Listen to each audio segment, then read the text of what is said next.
2020 চনৰ 15 ডিচেম্বৰত আপোনালোকে শান্তি চুক্তি সম্পন্ন কৰিলে আৰু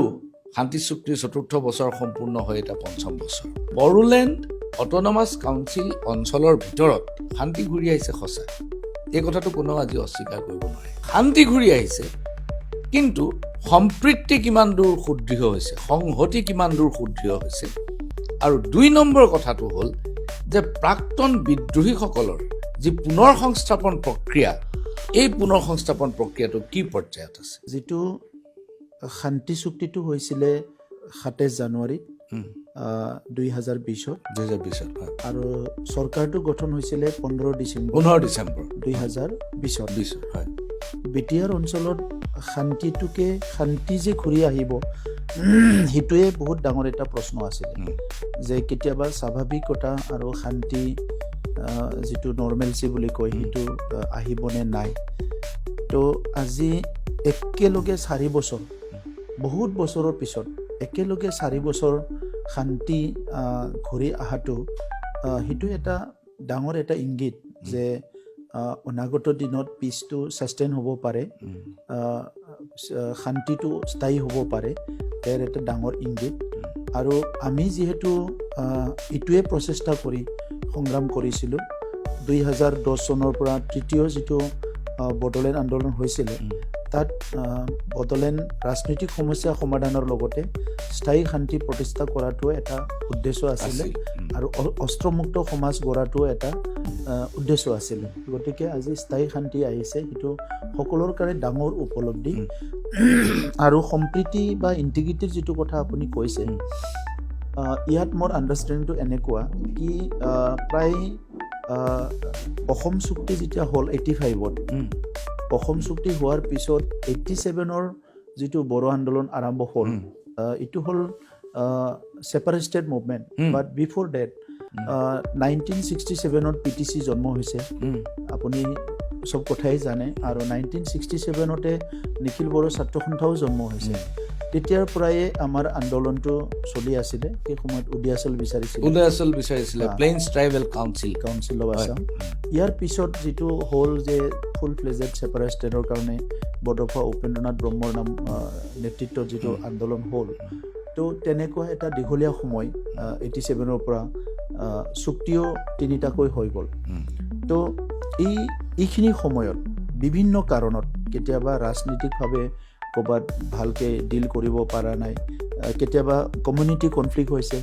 আদিবাসী বড়ো সংঘাত হ'ল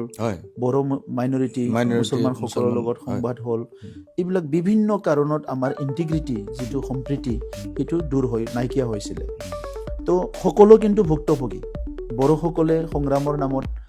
কিবা এটা এচিভ কৰিছে কিন্তু আমাৰ ক্ষতিও হৈছে বহুত মানুহ মৰিছে আমাৰ লগত বসবাস কৰা বিভিন্ন জনগোষ্ঠীও বহুত তেখেতসকলৰ ক্ষতি হৈছে তো সব সাইডতে আমাৰ কিবা নহয় কিবা সৰু যদি লাভ হৈছে একে সমান ক্ষতিও হৈছে তেনেকুৱা আমি প্ৰায় 30-40 বছৰ কটাব লগা হৈছে কিন্তু 2020 চুক্তিখন আজি প্ৰধানমন্ত্ৰী ডাঙৰীয়াই বাৰে বাৰে কৈছে যে হিটো ডাঙৰ এটা এচিভমেন্ট সফলতা সাকসেসফুল তো ইয়াৰ মূল কাৰণটো মই এনেকুৱা ভাবিছো যে এই চুক্তিখনৰ পিছত মই চুক্তি হোৱা সময়তে কৈছিলো যে এই চুক্তিখন কাৰো কাৰণে নেগেটিভ নহয় অনলি পজিটিভ এণ্ড পজিটিভ তো সেই কাৰণে এই চুক্তিৰ পিছত আমাৰ 2020 চনৰ 15 ডিচেম্বৰত যেতিয়া চৰকাৰ গঠন হ'ল তেতিয়া আমি 3-4টা মূল টাৰ্গেট ৰাখিলো এটা হ'ল শান্তি সেকেন্ডটো হ'ল সিকিউৰিটি নিৰাপত্তা আৰু থাৰ্ডটো হৈছে আমাৰ ইন্টিগ্ৰিটি সকলো জাতি জনগোষ্ঠীৰ মাজৰ সমন্বয়